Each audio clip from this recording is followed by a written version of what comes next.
전국 노래자랑 프로그램 MC 하면 많은 분들이 지금은 고인이 되신 송혜 선생님을 떠올리실 것입니다.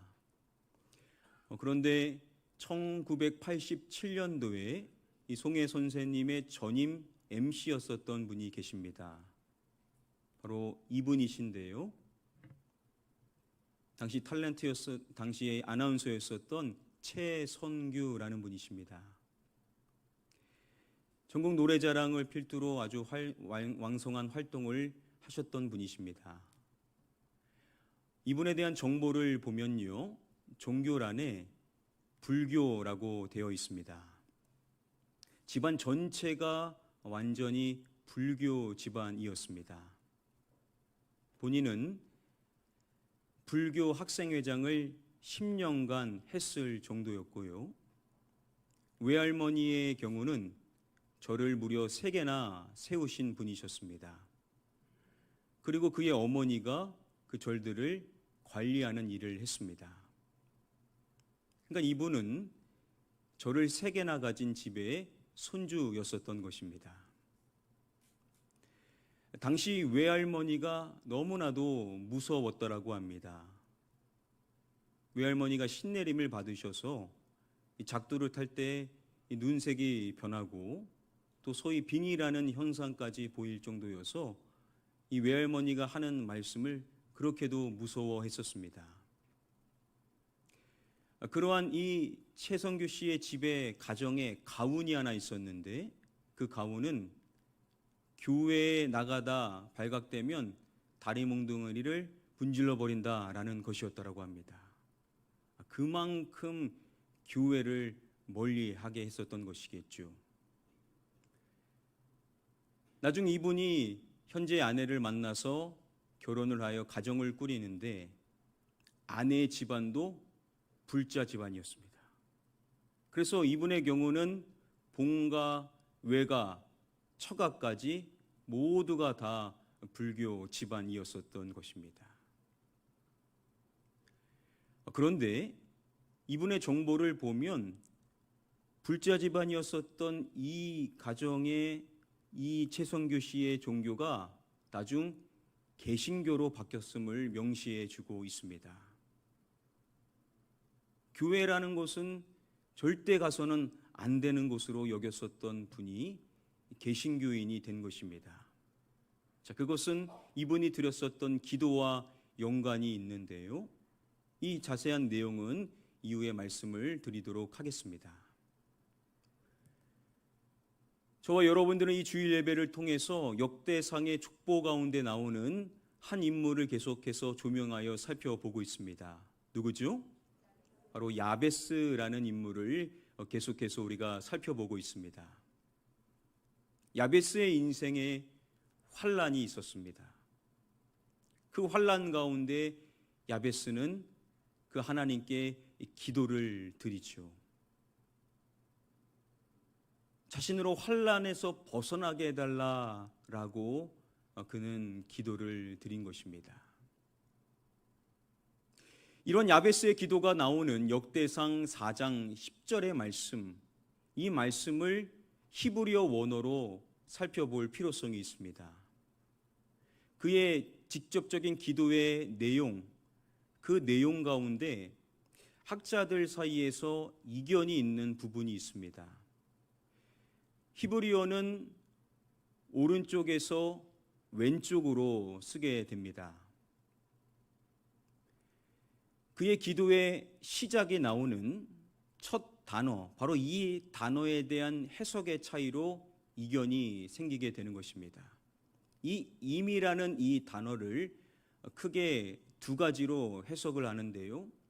한 가지는 조건문을 형성하는 어휘로 보든지, 또 다른 방식은 이것을 불변하사 감탄사로 보는 것입니다.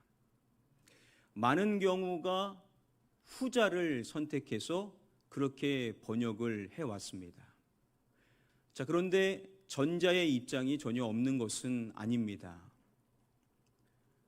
독일의 유명한 주석학자였었던 칼 카일, 그리고 독일의 유명한 신학자이자 히브리어 전문가였었던 프란츠 델리치, 이들이 공동 집필한 주석서를 보면 전자의 입장을 지지하고 있습니다. 어떤 학자들은 두 가지 모두 해석이 가능하다라고도 이야기를 합니다.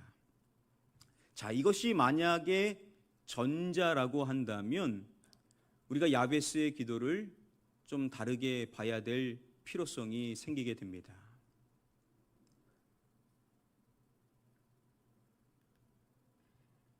역대상 4장 10절 말씀에 야베스가 기도드렸음을 설명하는 이 시작의 말씀에 보면 야베스의 기도의 대상이신 하나님을 칭할 때 그냥 하나님이라고 말하지를 않습니다. 어떤 하나님이라고 말씀하죠? 이스라엘 하나님이라고 말하는 것을 볼 수 있습니다. 이스라엘 하나님, 이스라엘의 하나님이라고 말하는 것입니다. 여러분, 그냥 하나님 해도 될 텐데 이스라엘 하나님이라고 말하는 데에는 분명한 이유가 있겠죠. 이 이스라엘의 의미가 있을 것을 우리가 추정해 볼 수가 있는 겁니다. 역대상의 족보 가운데 1장 34절 말씀을 보면 아브라함의 족보가 나옵니다. 아브라함이 이삭을 낳았으니 이삭의 아들은 누구와 누구이더라 라고 말씀을 합니다. 먼저 에서를 말하고 그리고 또 다른 쌍둥이 아들을 말할 때 뭐라고 말하냐면 이스라엘이라고 칭합니다.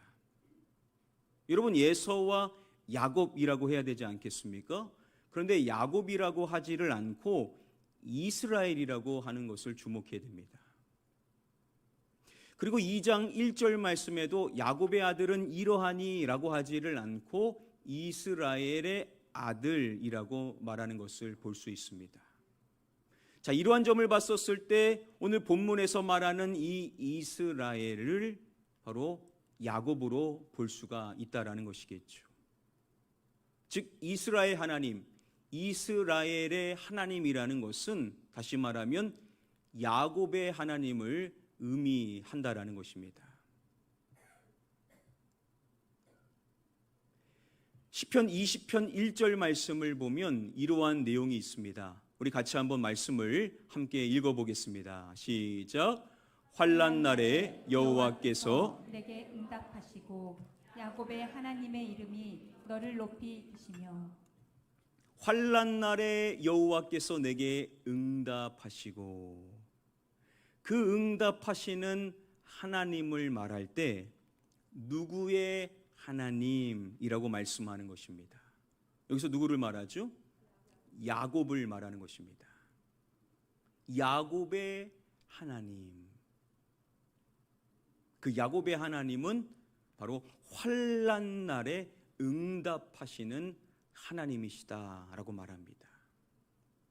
환난 날에 응답하시는 하나님이 바로 야곱의 하나님이다라고 이렇게 구체적으로 인물을 집어서 말하는 데에는 분명한 근거가 있습니다. 창세기 35장의 말씀에 보면 야곱의 가정에 환난이 찾아옵니다. 자, 그랬었을 때 야곱이 자신의 식구들에게 이러한 고백을 합니다. 우리가 일어나 베델로 올라가자. 내 환난 날에 내게 응답하시며 내가 가는 길에서 나와 함께 하신 하나님께 내가 거기서 제단을 쌓으려 하노라. 야곱이 하나님에 대하여 고백을 할 때 뭐라고 고백을 하냐면 내 환난 날에 내게 응답하셨던 하나님임을 고백하고 있습니다. 환난 날에 응답하시는 하나님이 바로 야곱의 하나님이다라는 것은 야곱 당사자가 밝혔었던 내용인 것이죠. 지금 이 야곱의 고백을 보면 구체적인 한 장소를 밝히고 있습니다. 그 장소가 어디입니까? 바로 베델이라고 말하죠. 바로 자신이 베델에서 기도했었던 그 기도에 하나님이 응답을 하셨다라는 것을 야곱이 밝히는 것입니다. 바로 야곱이 자신을 해하려고 하는 에서를 피해서 도망을 가다가 이 베델이라는 지역에 이르게 되었었던 것입니다. 거기서 잠을 취해야 되는데 돌베개를 베고 잠을 자야 했었습니다. 그곳에서 야곱이 뭘 하냐면 바로 하나님께 기도를 드리게 됩니다. 바로 그 베델에서 자신이 드렸었던 그 기도에 하나님께서 응답을 해주셨다라는 것이죠.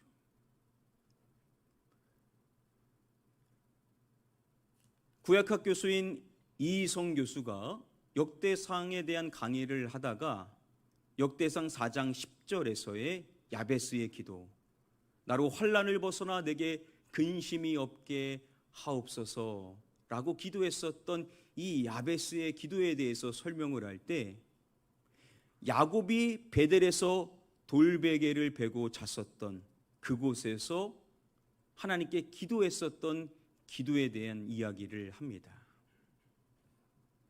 야베스의 기도를 설명할 때 야곱의 하나님을 붙잡고 기도한 야베스라고 설명을 합니다. 즉 야곱이 베델에서 하나님께 기도하여 응답을 받았었던 것처럼 야베스도 그 야곱의 하나님, 그 이스라엘의 하나님을 의지하는 마음으로 기도를 드렸다라는 것이죠. 자, 그러면 야곱이 베델에서 기도함으로써 응답을 받았었던 그 야곱의 기도는 어떠한 기도였냐라는 것이죠. 바로 그 기도로 인하여 야곱이 응답을 받았고 그 야곱의 하나님 이스라엘 하나님을 의지하여 야베스도 기도를 했다라는 겁니다. 자, 그러면 우리가 여기서 야곱이 뭐라고 기도했는지를 살펴봐야만 하는 것입니다. 우리 함께 다음의 말씀을 한 목소리로 읽어보겠습니다. 시작. 야곱이 서원하여 이르되 하나님이 나를 지키시고 내가 평안히 아버지 집으로 돌아가게 하시오면 하나님께서 내게 주신 모든 것에서 10분의 1을 내가 반드시 하나님께 드리겠나이다 하였더라. 야곱이 이렇게 기도합니다. 하나님이 나를 지키시고 내가 평안히 아버지의 집으로 돌아가게 하시오면. 여러분 지금 얼마나 두렵습니까? 앞으로 내 인생이 어떻게 펼쳐질지 너무나 불안한 것입니다. 그래서 그가 기도하는 것입니다. 하나님 저를 지켜주십시오. 하나님 저로 평안하게 다시 아버지의 집으로 돌아가게 해주십시오. 그런데 이렇게만 기도한 것이 아닙니다. 이러한 기도의 내용이 있는데 이 내용 마지막 부분에 보면 돌아가게 하시오면, 자신이 소원하는 것이 있는데 그렇게 소원대로 해주신다면 이라고 그가 고백을 하는 것입니다. 그리고 이어서 이렇게 말하죠. 하나님께서 내게 주신 모든 것에서 10분의 몇을 내가 반드시 하나님께 드리겠나이다. 10분의 몇을 말합니까? 1을 말하죠. 하나님께서 내게 주신 모든 것에서 10분의 1을 반드시 하나님께 드리겠습니다 라고 고백을 한 것입니다. 즉 자신이 소원하는 것이 있는데 하나님이 그 소원을 들어주신다면, 응답해 주신다면 하나님께서 허락하신 모든 것들의 10분의 1, 즉 11조를 반드시 하나님께 바치겠습니다 라고 고백을 한 것입니다. 자, 그의 기도가 무엇인지 서두에 밝혀주죠. 야곱이 무엇하여 이르되 라고 말씀이 밝혀주고 있습니다. 야곱이 무엇했다라고요? 서원하여. 야곱이 서원을 한 것입니다. 하나님, 저에게 소원이 있는데 이 소원대로 해주신다면 제가 하나님의 것으로서 10의 1을 바치겠습니다 라고 서원을 드렸더니 하나님께서 그의 기도대로 응답을 해주셨다라는 것이죠. 바로 여러분 성경에서 최초로 나오는 서원 기도가 바로 이 야곱의 기도입니다. 야베스가 기도를 시작했었을 때 쓰인 이 임이라는 단어가 조건문을 형성하는 어휘라고 한다면, 그러면 야베스의 기도가 무엇이 되냐면 바로 서원이 됩니다. 하나님이 무엇을 해주신다면 이라는 서원의 형식의 기도가 된다라는 것이죠. 이렇게 해석을 하는 학자들은 야베스는 야곱의 하나님, 즉 이스라엘의 하나님을 의지하여 기도했는데, 그 야곱의 하나님은 베델에서 서원했었을 때, 환난 가운데 서원했었을 때 그 서원을 응답하셨었던 하나님이었기 때문에 그 역시도 서원하는 마음으로 기도를 드렸다라고 해석을 하는 것입니다.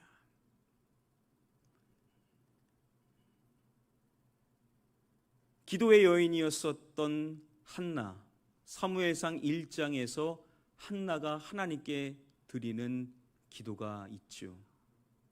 아들이 없음으로 인하여 삶이 너무나 괴로웠었습니다. 그녀가 얼마나 오랫동안 아들을 달라라고 기도를 했겠습니까?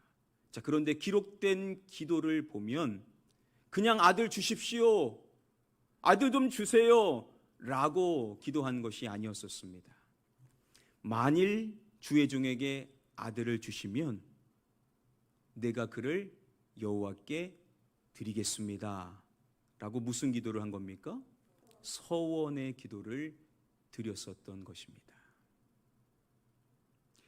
나중 그의 기도를 알게 되었었던 엘리 제사장이 그녀에게 이야기해 줄 때 이렇게 말해 줍니다. 이스라엘의 하나님이 내가 기도하여 구한 것을 허락하시기를 원하노라.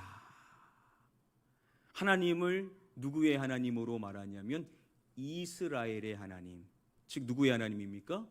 야곱의 하나님을 말하는 겁니다. 엘리 제사장과 같이 영성이 당시 떨어져 있었던 사람도 한 가지는 아는 겁니다.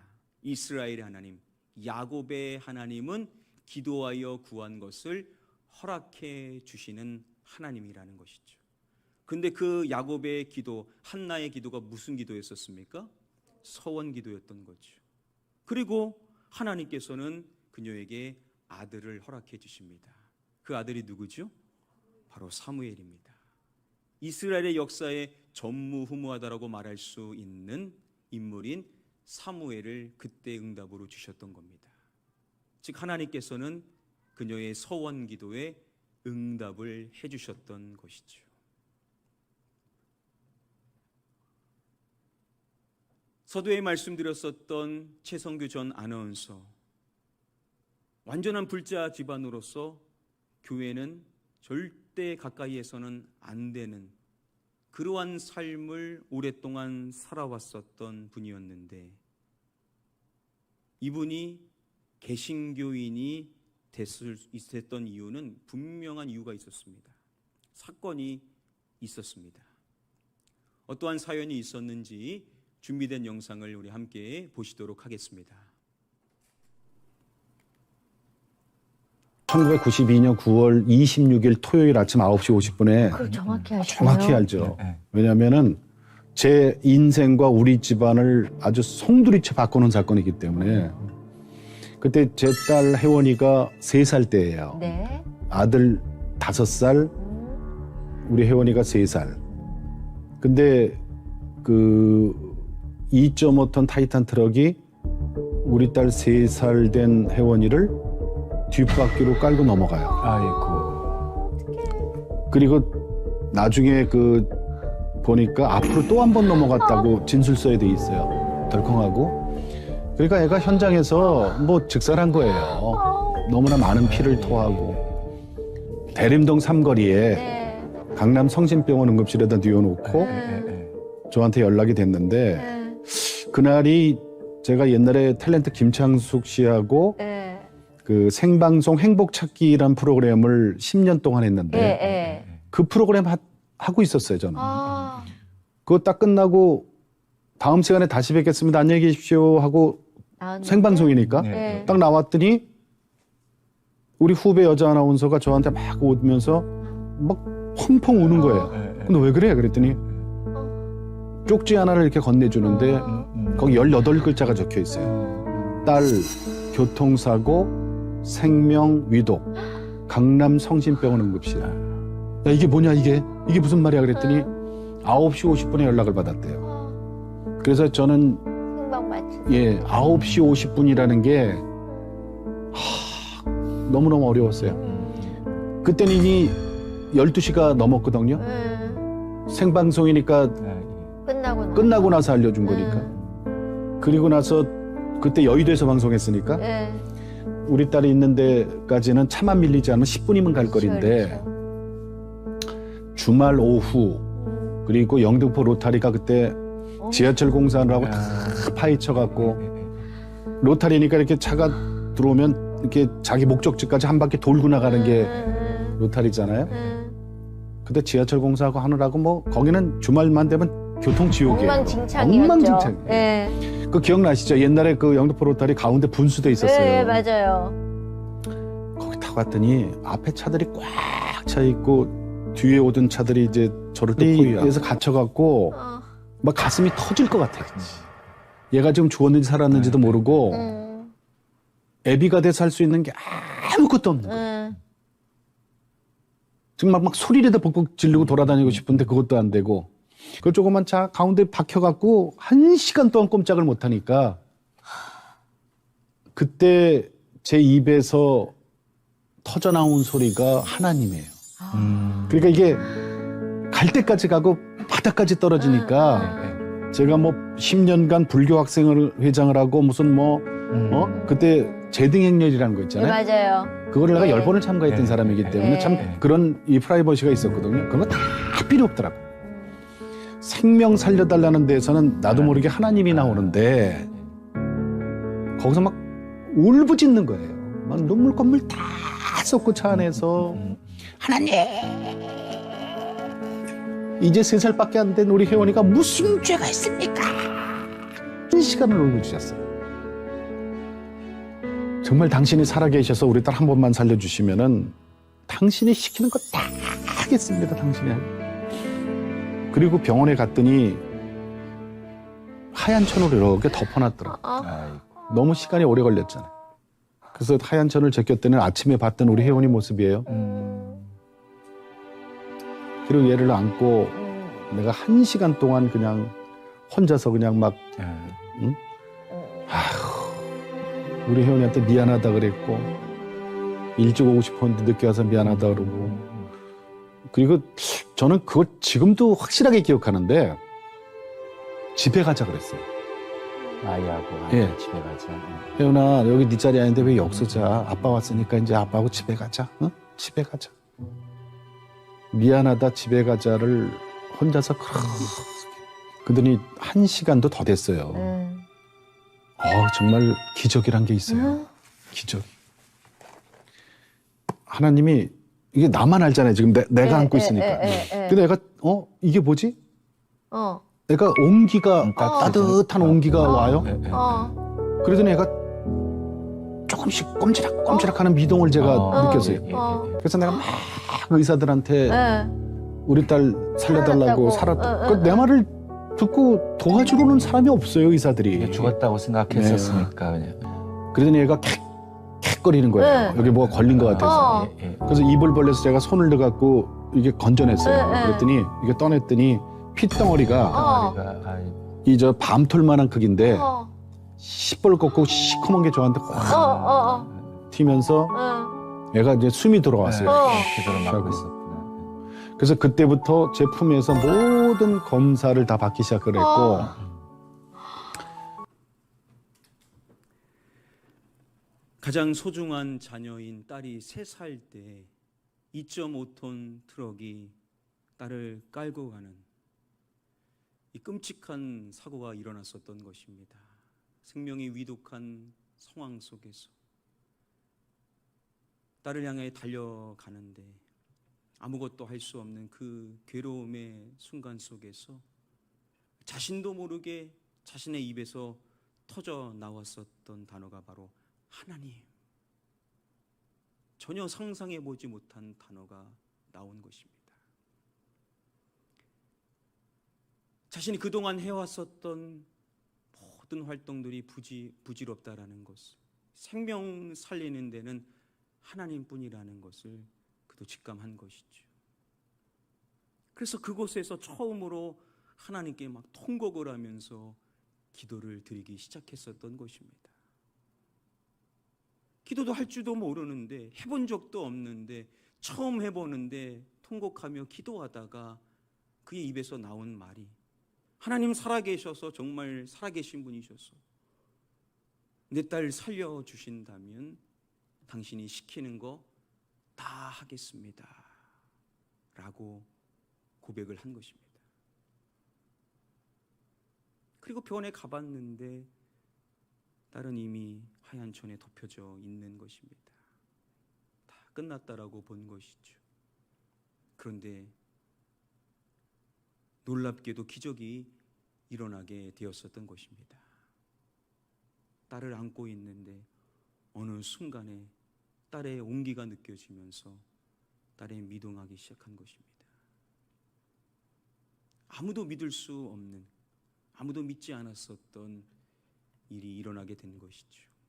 다시 딸의 숨이 돌아오게 된 것입니다.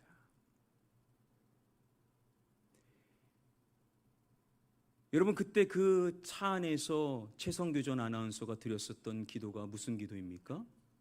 바로 서원 기도인 것이죠. 하나님 살려만 주신다면, 내 딸 살려주신다면 당신이 시키는 것 다 하겠습니다 라고 맹세하여 기도를 드렸더니 하나님이 그의 기도를 들으시고 기적을 베풀어 주셔서 딸이 살아날 수가 있게 되었었던 것입니다. 한 번도 기도해 본 적 없는 사람도 기도할 때 서원하였더니 하나님이 그 기도를 들어 응답해 주시더라는 것이죠. 하나님이 어떠한 분이신지를 우리가 잘 생각해 볼 필요성이 있습니다. 야베스의 기도에서 시작되어지게 되는 이 임이라는 단어를 조건문으로 봤었을 때 이게 서원이 된다라고 했었는데, 그랬었을 때 문제가 뭐냐면 이어지는 귀결절이 나오지를 않는다라는 것입니다. 즉 그가 그러면 뭐 하겠습니다 라는 그 맹세에 대한 내용이 나오지를 않는 것입니다. 그래서 많은 학자들이 후자를 선택하는 이유가 바로 여기에 있습니다. 자, 그런데 제 개인적으로는 이것이 의미가 있다라는 생각이 들게 되었습니다. 우리가 야베스의 기도를 지금까지 얼마나 오랫동안 살펴봤었습니까? 역대기의 말씀을 읽는 사람들은 야베스와 같이 기도해야 된다라는 교훈을 계속해서 우리가 살펴봤었습니다. 그러면 여러분 한번 생각해 보십시오. 야베스의 그 기도의 귀결절이 나온다라고 보십시오. 즉 그의 특정한 서원이 나온다라고 생각해 보십시오. 그러면 우리 모두가 다 그 서원의 내용대로 우리도 하나님께 약속을 드려야 된다는 결론에 이르게 되는 것이죠. 우리는 다 상황이 다르고 믿음의 분량이 다 다릅니다. 그런데 어떻게 우리 모두가 다 그 내용대로 다 서원을 할 수가 있겠냐라는 것이죠. 그런데 그 기결절이 나오지 않음으로써 무슨 맹세를 했는지에 대한 내용이 기록되어 있지를 않더라는 겁니다. 그러면 이것을 우리가 해석했었을 때 야베스가 구했었던 그 기도 이렇게 해주신다면 이라는 내용은 우리에게 다 적용될 수 있는데, 우리가 그랬었을 때 하나님께 맹세하는 그 내용은 우리 각자의 상황에 맞게 다르게 적용할 수 있다라는 가능성이 우리에게 생기게 된 것이겠죠. 우리가 다 믿음의 분량이 다릅니다. 우리의 주어진 상황이 다 다르기 때문에 우리가 하나님 앞에 서약했었을 때 그 내용을 달리할 수가 있다라는 겁니다. 자, 어떠한 분에게는 그 내용이 주일 성수가 될 수도 있을 것입니다. 여러분, 코로나19로 인하여서 한국교회의 이 주일 성수가 안타깝게도 무너지게 되었었습니다. 많은 분들이 지금처럼 신앙생활을 잘 하시고 계시지만 더러 그것이 안 되시는 분들은 이 주일 성수가 깨졌기 때문일 수도 있을 것입니다. 바쁘면 못 나올 수도 있지.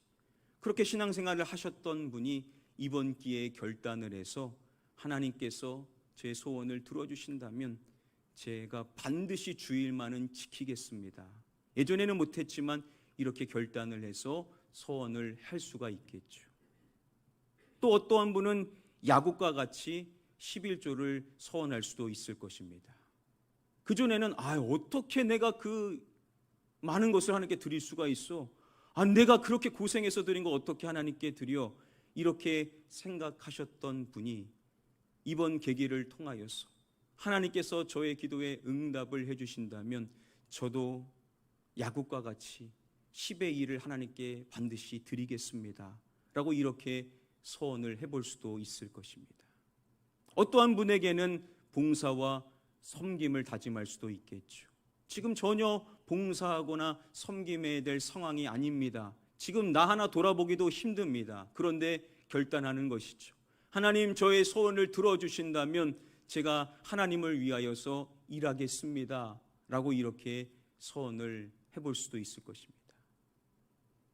그리고 많은 경우에 많은 분들이 소원 기도를 할 때 하는 내용이 뭐냐면 자신의 생명을, 자신의 삶을 하나님께 바치겠습니다 라고 소원을 하시는 분들도 계십니다. 하나님만을 위하여 인생을 살겠습니다라고 삶을 하나님께 바치는 고백을 하시는 분들도 계십니다. 자, 우리는 다 상황이 다르고 믿음의 분량이 다릅니다. 제가 어떻게 여러분들에게 이거 다 소원하십시오라고 말할 수가 있겠습니까? 그런데 이 야베스의 기도를 통하여서 우리가 각자의 상황에 맞는 소원을 하나님께 드릴 수가 있다라는 것이죠. 자, 주목해야 될 사실은 뭐냐? 이스라엘 하나님, 야곱의 하나님은 소원하여 기도했었을 때 뭐 하시는 하나님이시라고요? 응답을 하시는 하나님이시라는 것입니다. 물론 꼭 소원을 해야만 응답해 주시는 것은 아니겠죠. 그런데 야곱의 기도를 통하여서, 한나의 기도를 통하여서, 야베스의 기도를 통하여서, 최성규라는 분의 기도를 통하여서 오늘날 우리에게 도전해 주시는 내용이 뭐냐면 우리가 그냥 하나님 들어주십시오, 하나님 들어주십시오 라고도 기도할 수 있겠지만 우리가 무엇인가를 헌신하고 결단하기를 원하시는 하나님의 마음을 우리가 좀 헤아려 볼 필요성이 있을 것입니다. 여러분들의 상황이 다 다르기 때문에 여러분들이 한번 생각해 보십시오. 지금 하나님이 나에게 바라시는 것이 무엇일까? 지금 하나님이 나에게 기대하시는 것이 무엇일까? 여러분, 그것을 하나님 앞에 결단하여 고백했을 때 하나님께서 저와 여러분들에게도 응답하여 주실 줄 믿습니다. 오랫동안 기도해 봤습니다. 기도 응답이 없는 겁니다. 내가 그렇게도 사랑하고 의지했었던 하나님인데 지금 마음에는 진짜 하나님 살아계신가? 이러한 의심이 들고 계신 분 계십니까? 그런 분들에게 묻고 싶습니다. 소원 기도 해보셨나요? 한 번도 기도 안 해보았습니다. 그런데 진짜 내가 교회는 나오기는 나오는데 그 하나님 진짜 살아 계시는가? 라는 그러한 물음이 듣고 나도 하나님 진짜 살아계신 거 알고 싶다 하시는 분들이 계신다면 그런 분들에게 묻고 싶습니다. 소원기도 해보셨나요? 결코 다 하라는 얘기 아닙니다. 여러분들의 마음 가운데 그러한 마음이 드시는 분들이 계신다면 지금 성령님께서 여러분들 가운데 역사하셔서 지금 결단하기를 원하시는 그 내용이 있다면 여러분들 주저하지 마시고 하나님께 서원하여 기도하심으로써 이스라엘의 하나님, 야곱의 하나님, 야베스의 하나님, 한나의 하나님, 최성규 씨의 하나님이 저와 여러분들의 하나님이시라는 사실을 경험하실 수 있게 되기를 주님의 이름으로 간절히 축복하며 축원합니다.